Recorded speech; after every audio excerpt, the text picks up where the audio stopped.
ಅತ್ತೆ ನನಗೆ ಎವ್ರಿಡೇ ಕಾಲ್ ಮಾಡ್ತಾರೆ, ಏನು ಸಾಂಬಾರು ಮಾಡ್ದಮ್ಮ, ಏನು ತಿಂಡಿ ಮಾಡಿದೆ, ಎಲ್ಲರೂ ತಿಂದ್ರ, ಮಗು ಸ್ಕೂಲ್ಗೆ ಹೋದ್ಲಾ ಎಲ್ಲ ಕೇಳಲಿಕ್ಕೆ.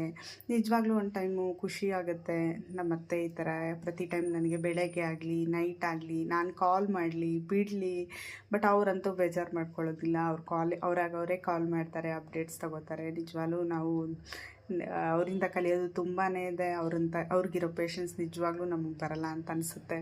ಮಾರ್ನಿಂಗು ನಮ್ಮ ಅತ್ತೆ ಕಾಲ್ ಮಾಡಿದ್ರು, ಆ್ಯಸ್ ಯೂಶುವಲ್ ಕಾಲ್ ಮಾಡಿ ತಿಂಡಿ ಆಯಿತಾ ಅಂತ ಕೇಳಿದ್ರು. ಹ್ಞೂ ಅಮ್ಮ ತಿಂಡಿ ಆಯಿತು. ಸಾಂಬಾರು ಏನು ಮಾಡಿದವ ಅಂದರು. ಸಾಂಬಾರು ಇನ್ನೂ ಮಾಡಿಲ್ಲ ಅಮ್ಮ, ಈವ್ನಿಂಗ್ ಮಾಡಬೇಕು, ಪಾಪು ಅಂತರ ಹಾಕ್ಸೋ ಕೆಲಸ ಇದೆ, ಮಧ್ಯಾಹ್ನ ಹೋಗ್ಬಿಟ್ಟು ಬಂದು ಆಮೇಲೆ ಸಂಜೆ ಹಂಗೆ ಮಾಡ್ತೀನಿ ಸಾಂಬಾರು ಅಂತ ಹೇಳಿದೆ. ನೀನು ಸಾಂಬಾರೆಲ್ಲ ಮಾಡಬೇಡ ಅಮ್ಮ, ಬಿಡು ನಾನು ಕೊಟ್ಟು ಕಳಿಸ್ತೀನಿ ಅಂತ ಹೇಳ್ಬಿಟ್ಟು. ನೋಡಿ ಈ ಸಾಂಬಾರನ್ನ ಯಾವ ರೀತಿ ಅವ್ರು ಬಾಕ್ಸ್ಗೆ ಹಾಕಿ ತಂದರು ಅಂತ ಗೊತ್ತಿಲ್ಲ. ನಮ್ಮ ಮಾವನ ಕೈಲಿ ಕೊಟ್ಟು ಕಳಿಸಿದ್ದಾರೆ. ಸಾಂಬಾರು ಆಯಿತೋ ಇಲ್ವೋ ಕೊಟ್ಟು ಕಳಿಸಿದ್ದಾರೆ. ಹೊಗೆ ಬರ್ತಾಯಿದೆ ಸಾಂಬಾರಿಂದ. ಅವ್ರ ಪ್ರೀತಿಗೆ ನಾವು ಯಾವಾಗಲೂ ಚಿರಋಣಿ.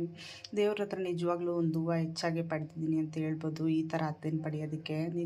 ನಿಜ ಎಲ್ಲದಕ್ಕೂ ಕೇಳ್ಕೊಂಡು ಬಂದಿರಬೇಕು ಅಂತಾರಲ್ವ, ಅದೇ ರೀತಿ ನಿಜವಾಗ್ಲೂ ನಮ್ಮ ಅತ್ತೆ ತುಂಬ ಒಳ್ಳೆಯವರು.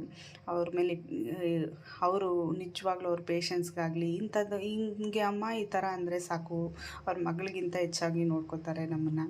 ಅದೇ ಅವ್ರಿಗೆ ಹೆಣ್ಮಕ್ಳಿಲ್ಲ, ಬಟ್ ನಮ್ಮನ್ನೇ ಹೆಣ್ಮಕ್ಳಾಗಿ ತುಂಬ ಪ್ರೀತಿಯಿಂದ ನೋಡ್ಕೋತಾರೆ ನಮ್ಮನ್ನು. ನನಗೆ ಅದಕ್ಕೆ ತುಂಬ ಖುಷಿ ಆಗುತ್ತೆ. ನೋಡಿ ಎಷ್ಟು ಸುಡ್ತಿದೆ ಅಂದರೆ ನನಗೆ ಈ ಬಾಕ್ಸಿಂದ ತೆಗ್ದು ಪಾತ್ರೆಗೆ ಹಾಕೋಕ್ಕಾಗಲಿಲ್ಲ, ಅಷ್ಟು ಬಿಸಿ ಇದೆ. ಸಾಂಬಾರು ಆಗಿದ ತಕ್ಷಣ ತಿನ್ಕೊಂಡು ಹೋಗಲಿ, ಊಟ ಮಾಡ್ಕೊಂಡು ಹೋಗಲಿ ಅಂತ ಕೊಟ್ಟು ಕಳಿಸಿದ್ರು. ಅಮ್ಮ ನಿಜವಾಗ್ಲೂ ಥ್ಯಾಂಕ್ ಯು ಫಾರ್ ವಾಚಿಂಗ್. ಇದೊಂದೇ ವಿಷಯ ಅಂತಲ್ಲ, ಅವ್ರ ಬಗ್ಗೆ ಹೇಳೋಕ್ಕೆ ವ್ಲಾಗ್ ಅಂತೂ ಸಾಲೋದಿಲ್ಲ, ಅಷ್ಟು ಒಳ್ಳೆಯವರು ನಮ್ಮತ್ತೆ. Thank you for watching.